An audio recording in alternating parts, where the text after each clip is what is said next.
بحمدك أشهد أن لا إله إلا أنت أستغفرك وأتوب إليك.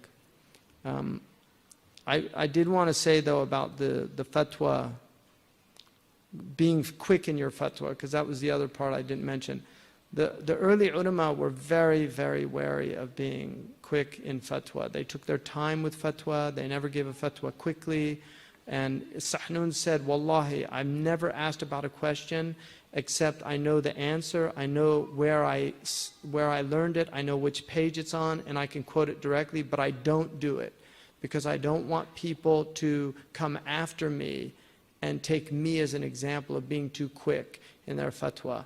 And I was sitting once with, because I used to go to the Darul Ifta in the Emirates when I was a student, and this was 30 years ago. I was with Sheikh Abdullah Wal Siddiq, who was one of my teachers from Mauritania, Hafidhullah, an incredible scholar, just ocean of knowledge. I mean, one of the most learned people I've ever met in my life, and memorized everything, encyclopedic knowledge. And I remember that people used to come and ask him questions, and he would tell them to come back tomorrow. And I knew he knew the answer. And I remember once these two Egyptians came, and they were workers, and he asked them a question, and he said, "Ta'al ghadan, ana ukhbiruka inshallah." And this guy turned to me and he said, "Da bi'arf haga?" You know, like, does he know anything? I just said, "Hada bahr." It's the ocean. But they're so used to the ulama giving quick answers that they assume that if you don't have it right on the top of your head, you're not a alim. But the Mauritanians are very, if you ask them a fatwa, Imam Malik, in Maliki fiqh, the fatwa is called nazila, which means musibah. It means calamity. We call it nawazil. In the Maliki tradition, fatwas are called nawazil. Nazila is a calamity. So fatwas are called calamities in Maliki tradition. And if Imam Malik was asked a question, he used to say, "Inna lillahi wa inna ilayhi raji'un." I mean, think about that. You know, that's how frightened he was about a fatwa. Because وَلَا تَقُولُوا لِمَا تَصِفُ أَلْسِنَتُكُمُ الْكَذِبَ هَذَا حَلَالٌ وَهَذَا حَرَامٌ لِتَفْتَرُوا عَلَى اللَّهِ الْكَذِبَ إِنَّ الَّذِينَ يَفْتَرُونَ عَلَى اللَّهِ الْكَذِبَ لَا يُفْلِحُونَ مَتَاعٌ قَلِيلٌ وَلَهُمْ عَذَابٌ أَلِيمٌ.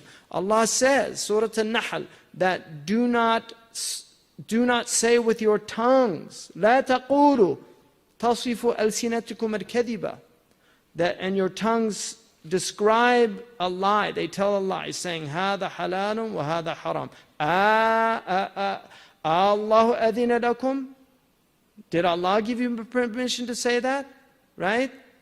فَجَعَلْتُم مِّنْهُ حَرَامًا وَحَلَالًا. You take this, what Allah has given you, and you say this is halal and this is haram.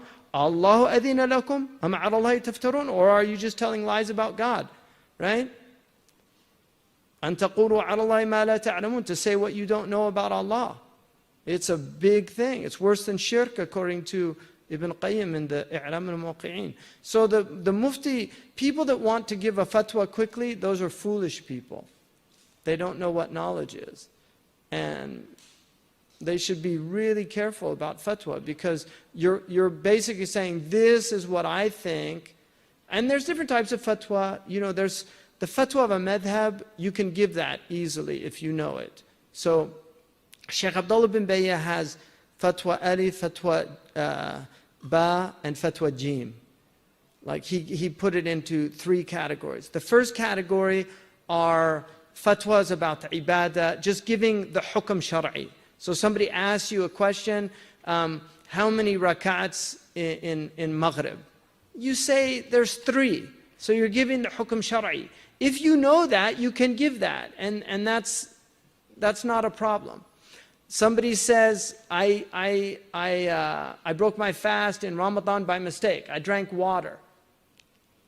What do I do? It's a hukm shar'i, right? In the Maliki madhab, you still do the imsak, but you have to do qada, right? Other fuqaha said no, it's mukhtafar, it's overlooked. So it depends on the madhab. But if you know the hukm, you just give the hukm, and that's fine. And then you move into what the second category, which he says are the fatawa that only the fuqaha know, the mutafaqihun. So the person who's mutafaqih, he knows some of the ahkam, he studied some of the abwab, he can give what he knows. But in the second category, those fallen into ahwar al-shakhsiyya, what in modern parlance, what ahkam al-nikah, what talaq, the rules of marriage, buying and selling, can I get a mortgage or can I get a mortgage? This second category is for the fuqaha. And then the third category are those things that affect the community as a whole, not the individual. And he says those you need majami' fiqhiyya. You need groups of fuqaha to determine those. You should not have individuals giving fatwas that affect nations anymore. So you shouldn't have an individual like a mufti of a country and he's giving a fatwa that's going to affect everybody. Because the problems are much more, they're much larger than they were in the past. Anyway, that's his position. It makes sense to me. Jazakumullah khairan wa assalamu alaikum.